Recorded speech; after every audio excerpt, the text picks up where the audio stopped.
नमस्कार दोस्तों, स्वागत है आप सभी लोगों का हमारे YouTube channel Amit Career Academy पर। आपको पता है कि हम लोगों ने स्टार्ट किया है सब्जेक्ट की संविधान पढ़ना है। तो संविधान में हम लोगों ने इसके पहले कवर किया हुआ था शेड्यूल को, भारतीय संविधान की अनुसूचियों को कवर किया था। आज हम लोग अगली कड़ी में प्रस्तावना को समझेंगे। प्रस्तावना जो कि संविधान का पहला, तरीके से हम लोग कहें कि पहला ही चैप्टर है, पहला पेज है, और ये पूरे संविधान के भूमिका को तय करता है कि पूरे संविधान किस प्रकार का होगा। तो आज हम लोग प्रस्तावना की बात करेंगे और प्रस्तावना से संबंधित जो बातें हैं उसके बारे में चर्चा करेंगे। ये प्रस्तावना की अगर हम लोग बात करें तो प्रस्तावना लिया कहाँ से गया है, इसके हम लोग स्रोत की बात करेंगे। स्रोत से ही शुरुआत करेंगे। ये आपका प्रस्तावना। तो प्रस्तावना होती क्या है, जैसे आप देखिए, जब भी हम किसी बुक को ओपन करते हैं तो बुक में जो भूमिका होती है या प्रस्तावना भी करके आपको मिल जाता है। तो प्रस्तावना में होता क्या है, सामान्यतः हम लोग उस पुस्तक के पहले पेज को पढ़ते ही नहीं हैं, क्योंकि अब उसमें हमें समझ में आता है कि वो तो बकवास वाली चीज़ें हैं। लेकिन कहीं ना कहीं अगर हमें पूरी पुस्तक के मूल बातों को समझना हो तो हम भूमिका को पढ़ करके यह समझ सकते हैं कि उस पूरी बुक में क्या होगा। तो उसी तरह से हमारे संविधान में अगर हम पूरे संविधान को ना पढ़ना चाहें तो भी हम भारत के शासन प्रणाली किस प्रकार की होगी ये प्रस्तावना को पढ़ करके समझ सकते हैं। तो प्रस्तावना एक तरीके से देखें तो इम्पोर्टेंट रोल प्ले करता है पूरे संविधान को समझने के लिए कि भारत का संविधान कैसा है। तो आज हम लोग उसी की चर्चा करने वाले हैं। तो प्रस्तावना में देखिए, प्रस्तावना लिया कहाँ से गया है। सबसे पहले हम लोग अगर सोर्स ऑफ प्रियम्बल्स की बात करें तो प्रस्तावना के स्रोत, प्रस्तावना के स्रोत की बात करें कहाँ से लिया गया है तो प्रस्तावना के, तो आप देखिए स्रोत के रूप में हम लोग देखेंगे दो तीन चीज़ें मिल जाती हैं। जैसे आप संविधान सभा की बैठक की अगर हम लोग बात करें तो पिछली वाली क्लास में हम लोगों ने चर्चा भी किया हुआ था कि संविधान सभा की जो पहली बैठक हुई थी वह 9 दिसंबर 1946 को बैठक हुई, जिसमें आपके अस्थायी अध्यक्ष का चुनाव किया गया, जिसमें आपके डॉक्टर सच्चिदानंद सिन्हा को पहला अस्थायी अध्यक्ष के रूप में चुना गया। दूसरी बैठक 2 दिन बाद 11 दिसंबर 1946 को हुआ, तो इसमें आपके अस्थायी अध्यक्ष का चुनाव किया गया, जिसमें आपके राजेंद्र प्रसाद निकल करके आते हैं। ये आपके संविधान सभा के अस्थायी अध्यक्ष, मतलब संविधान जब तक लागू हुआ तब तक इसके अध्यक्ष के रूप में ही कार्य कर रहे थे। लेकिन 2 दिन संविधान लागू होने से पहले 24 जनवरी 1950 को इनको राष्ट्रपति के रूप में चुन लिया गया और प्रथम राष्ट्रपति के रूप में इन्होंने 2 कार्यकाल तक लगातार अपनी सेवा दिया है देश के लिए। तो ये एकमात्र ऐसे राष्ट्रपति जो 2 कार्यकाल तक लगातार राष्ट्रपति के रूप में कार्य भी किए हैं। तो उनको अस्थायी अध्यक्ष के रूप में चुना गया। लेकिन तीसरी बैठक जो हम लोगों को समझना है वो तीसरी बैठक से समझना है। तीसरी बैठक जो होती है वो 2 दिन बाद फिर से 13 दिसंबर 1946 को तीसरी बैठक हुई और जवाहरलाल नेहरू ने इस दिन अपना उद्देश्य प्रस्ताव पेश किया कि संविधान बनाने का उद्देश्य क्या होगा। तो जब संविधान लिख दिया गया तो उसमें ये देखा गया कि जो जवाहरलाल नेहरू ने उद्देश्य प्रस्ताव पेश किया था उसको आधार बना करके भारतीय संविधान में प्रस्तावना को शामिल किया गया। तो एक सोर्स जो हो गया वह आपका जवाहरलाल नेहरू का उद्देश्य प्रस्ताव, जवाहरलाल नेहरू का उद्देश्य प्रस्ताव।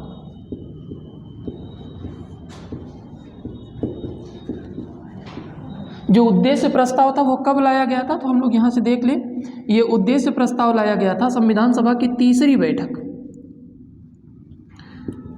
संविधान सभा की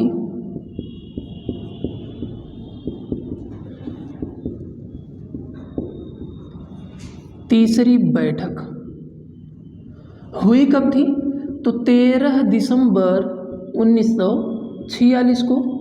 इसी दिन जवाहरलाल नेहरू ने उद्देश्य प्रस्ताव पेश किया था, उसी को बाद में चल करके उसको प्रस्तावना के रूप में शामिल किया गया।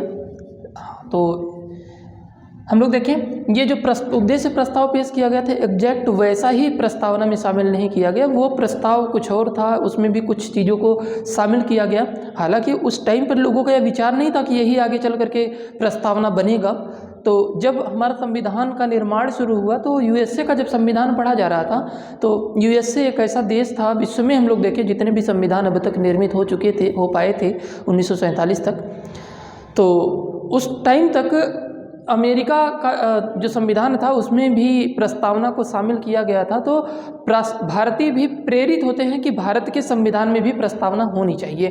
तो प्रेरणा कहाँ से मिला कि भारत के संविधान में प्रस्तावना होनी चाहिए। इसकी जो प्रेरणा मिलती है, प्रस्तावना की प्रेरणा एक तरीके से कह सकते हैं कि प्रस्तावना की जो प्रेरणा हमें प्राप्त होती है वह प्राप्त होती है यूएसए के संविधान से, यूएसए के संविधान से।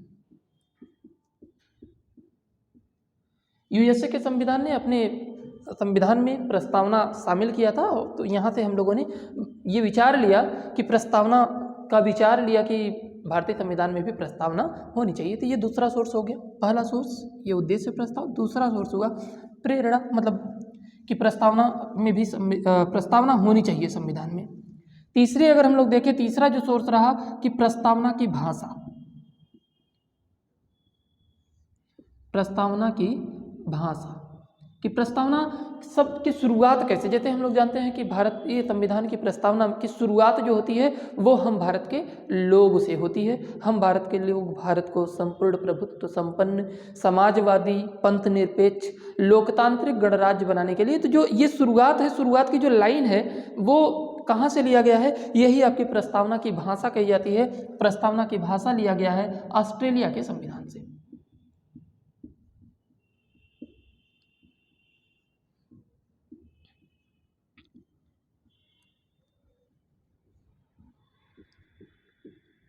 ऑस्ट्रेलिया के संविधान से प्रस्तावना की भाषा लिया गया। तो ये तीन सोर्स ऑफ प्रियम्बल है जहाँ से हम लोगों ने प्रेरित होकर के भारतीय संविधान में प्रस्तावना को शामिल किया। तो एक तो आपके जवाहरलाल नेहरू का उद्देश्य प्रस्ताव जो 13 दिसंबर 1946 को उन्होंने प्रस्तुत किया था, जिसे संविधान सभा ने क्या किया, जिसे संविधान सभा ने कब स्वीकार किया था, 22 जनवरी 1947 को।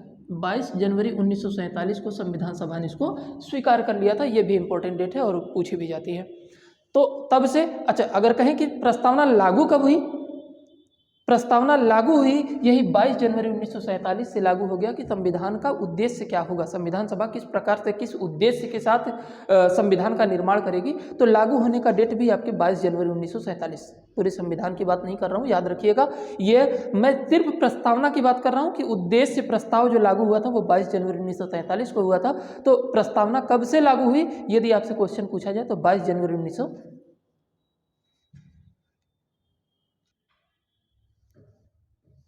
तो ये प्रस्तावना के स्रोत हम लोगों ने देख लिया कि प्रस्तावना में के स्रोत क्या हैं। तो तीन सोर्स हैं, इसको याद रखिएगा। आगे हम लोग देखें प्रस्तावना के सोर्स जब हम लोगों ने जान लिया तो प्रस्तावना हमें बताती क्या है, प्रस्तावना की जानकारी किस तरीके से प्रस्तावना को पढ़ करके हम क्या जान सकते हैं। तो प्रस्तावना से प्राप्त जानकारी की बात करेंगे कि प्रस्तावना से हमें जानकारी क्या प्राप्त होती है। तो प्रस्तावना से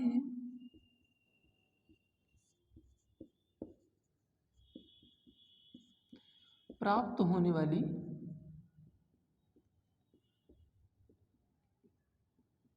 जानकारी, तो यहां से देखें, एक तो हमें प्राप्त होती है क्या, भारतीय संविधान का स्वरूप कैसा होगा, भारतीय संविधान का स्वरूप, कि भारतीय संविधान का स्वरूप कैसा होगा, मतलब यह कि जब संविधान बनाया जाना शुरू हुआ तो उस टाइम पे जो उद्देश्य था हमारा कि हमारा संविधान इस प्रकार से होगा कि जिसमें आपके कुछ न्याय की भी बातें कही जाएंगी, कुछ आपके स्वतंत्रता की बात कही जाएगी। आगे हम लोग डिस्कस भी करेंगे। जैसे आप देखिए भारतीय संविधान में कुल 3 प्रकार के न्याय दिए गए हैं, जिसमें आपके सामाजिक न्याय, आर्थिक न्याय, राजनीतिक न्याय। ये सारी जो जानकारी हमें प्राप्त होती है ये आपके संविधान के स्वरूप को बताती है, या संविधान का लक्ष्य क्या होगा ये बताती है कि संविधान का ये लक्ष्य होगा। आगे स्वतंत्रता की अगर हम लोग बात करें तो कुल 5 प्रकार की स्वतंत्रता की भी चर्चा की गई है, जिसमें आपके विचार, अभिव्यक्ति, विश्वास, धर्म, उपासना, ये सारी चीज़ें जो आपको प्रदान करती हैं या पता चलती हैं, यह संविधान के स्वरूप को तय करती हैं कि हमारा संविधान किस प्रकार का होगा। आगे हम लोग देखें भारत की शासन प्रणाली कैसी होगी? शासन प्रणाली। अब देखिए कुछ शासन प्रणाली की अगर हम लोग बात करें तो कुछ शब्द हैं, जैसे आप देखिए भारतीय संविधान की शुरुआत जो होती है, जैसे मैंने आपको बताया कि हम भारत के लोग भारत को संपूर्ण प्रभुत्व संपन्न समाजवादी पंथ निरपेक्ष लोकतांत्रिक गणराज्य, कैसा होगा? गणराज्य होगा। कैसा गणराज्य होगा? लोकतांत्रिक गणराज्य होगा। एक तरीके से क्वेश्चन भी आपसे पूछा जाता है कि गणराज्य की विशेषता बताने वाले शब्द कौन से हैं। तो गणराज्य के पहले, जैसे हम लोग जानते हैं कि नाउन से पहले आने वाले शब्द जो है उसकी विशेषता बताते हैं, तो ये आपके विशेषण के रूप में प्रयोग किया जाता है। तो जो गणराज्य है, गणराज्य कैसा होगा? लोकतांत्रिक गणराज्य होगा। इन सारी चीज़ें ये सब तय करते हैं कि हमारे यहाँ की शासन प्रणाली कैसी है। समाजवादी प्रकार की है, इसमें धर्म का कोई हस्तक्षेप नहीं होगा, जिसमें आपके पंथ निरपेक्ष भी शब्द बाद में जोड़ दिया गया। तो ये आपके ये सारी चीज़ें तय करती हैं कि शासन प्रणाली कैसी होगी। आगे हम लोग इस सारे शब्दों को अच्छे से समझेंगे। अगला हम लोग देखें संविधान के अधिनियमित, अगली जो जानकारी प्राप्त होती है संविधान के अधिनियमित होने की तिथि। अधिनियमित होने की तिथि, संविधान कब लागू हुआ या संविधान कब बन करके तैयार हो गया, इसकी जानकारी भी प्रस्तावना में ही लिखी है, जो आपके एकदम लास्ट वाले पैराग्राफ में आप देखेंगे तो आपको देखने के लिए मिल जाएगा कि आज दिनांक 26 नवंबर 1949 को संविधान सभा द्वारा संविधान को अधिनियमित किया जाता है, मतलब संविधान को आत्मार्पित किया जाता है संविधान सभा के द्वारा। किसने आत्मार्पित किया? वह आपके संविधान सभा के लोगों ने संविधान को स्वीकार कर लिया। ठीक है, तो ये आपके संविधान से प्राप्त होने वाली जानकारियां हैं। आगे हम लोग देखें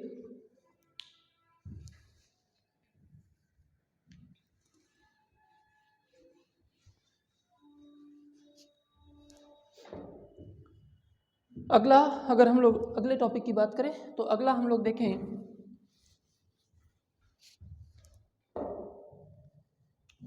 संविधान के कुछ शब्द दिए गए हैं। उन शब्दों की अगर हम लोग चर्चा करें तो कुछ शब्द हैं जो आपके संविधान के प्रस्तावना में मूल शब्द हैं, जहाँ पे आपके एग्जाम में क्वेश्चन भी पूछे जाते हैं। उनके मायने क्या हैं, कहाँ से लिए गए हैं, उसके अर्थ क्या हैं, इन सारी चीज़ों के बारे में हम लोग देखें तो हम लोग इसको दो भागों में बांट करके पढ़ते हैं। संविधान के प्रमुख शब्द, संविधान के प्रमुख शब्द, ये आपके जो कुछ प्रमुख शब्द हैं इनको हम लोग दो भागों में बांट करके पढ़ेंगे। जो आपके एक तो आपके कुछ ऐसे शब्द हैं जो तय करते हैं कि संविधान के आदर्श क्या होंगे, संविधान के आदर्श क्या होंगे, कुछ शब्द तय करते हैं। अगला हम लोग देखें संविधान सभा की कुछ आकांक्षाएं भी थी। आकांक्षाएं क्या थी? तो ये जो कुछ प्रमुख शब्द हैं जो आपके संविधान सभा के सदस्यों के आदर्श को तय करते थे कि हमारे संविधान का आदर्श क्या होगा। जैसे आप देखिए कुछ प्रमुख शब्द हैं, ये 5 शब्द हैं, जिसमें आपके एक शब्द है संपूर्ण प्रभुत्व संपन्न, संपूर्ण प्रभुत्व संपन्न,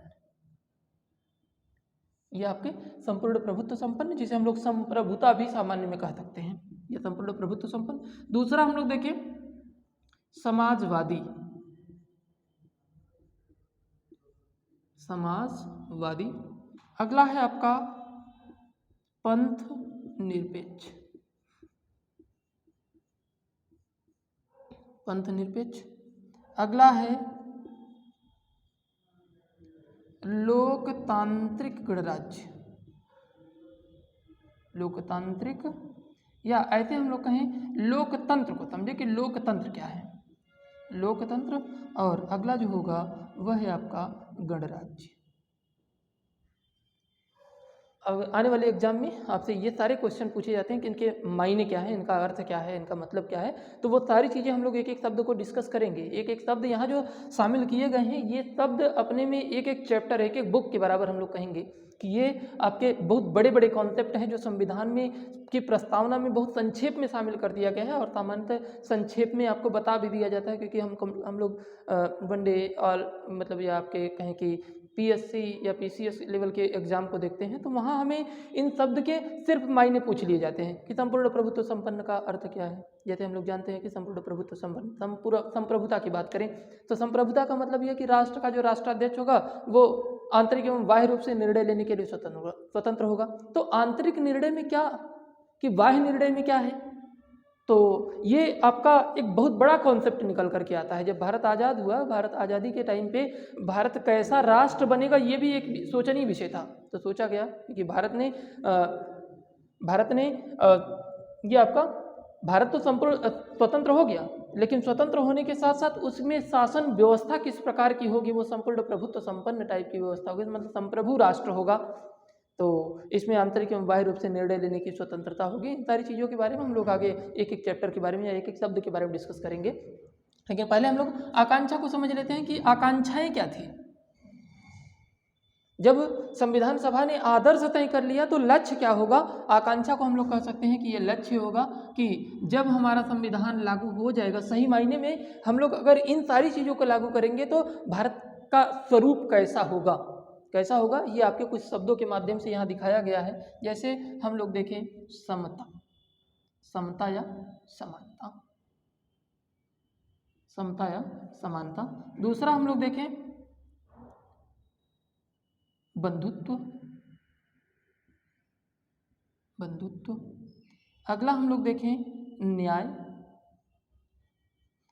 चौथा है स्वतंत्रता। पांचवा है अखंडता।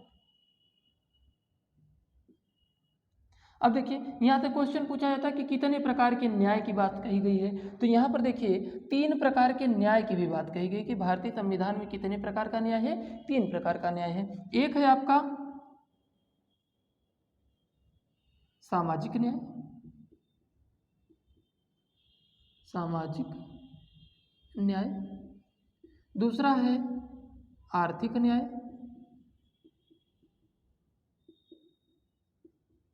तीसरा है राजनैतिक न्याय।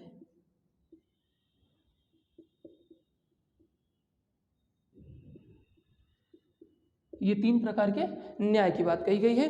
अगला हम लोग देखें अगर स्वतंत्रता की बात करें कि कितने प्रकार की स्वतंत्रता दी गई है, तो भारतीय संविधान में कुल 5 प्रकार की स्वतंत्रता दी गई है। जैसे आप देखें पहला है विचार, विचार मतलब सोचने की स्वतंत्रता, आपके मन में जो भी चीज़ें आती हैं आप उसको सोच सकते हैं, विचार। दूसरा हम लोग देखें अभिव्यक्ति, अभिव्यक्ति मतलब प्रेजेंटेशन, मतलब जो भी चीज़ें आई उसको रिप्रेजेंट कर सकते हैं। थॉट, रिप्रेजेंट, यहाँ पर थॉट का अपने रिप्रेजेंटेशन करेंगे। उसके बाद विश्वास, विश्वास। उसके बाद धर्म एवं उपासना। ये आपके 5 प्रकार की कुल स्वतंत्रताएं और 3 प्रकार के न्याय की बात कही गई है भारतीय संविधान की प्रस्तावना में। ये कुछ प्रमुख शब्द हैं, या कहें कि संविधान में की प्रस्तावना में जो प्रमुख शब्द है जहाँ से बार बार क्वेश्चन पूछे जाते हैं वो यहीं से पूछे जाते हैं, चाहे वो आपके आदर्श हों चाहे वो आपके आकांक्षाएं हों।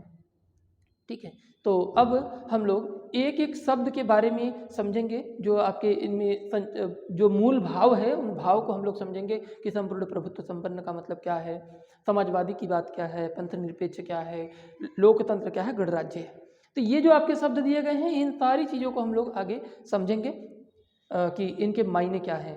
लेकिन ये सारी चीज़ें हम लोग अगली वाली क्लास में एक एक शब्द को एक एक लेक्चर में उठाएंगे और इसके मूल तत्व को हम लोग समझ लेंगे कि इसमें क्या चीज़ें कही गई हैं। फिलहाल आज के लिए बस इतना ही, आगे हम लोग कल नेक्स्ट कंटिन्यू करेंगे नेक्स्ट वीडियो में।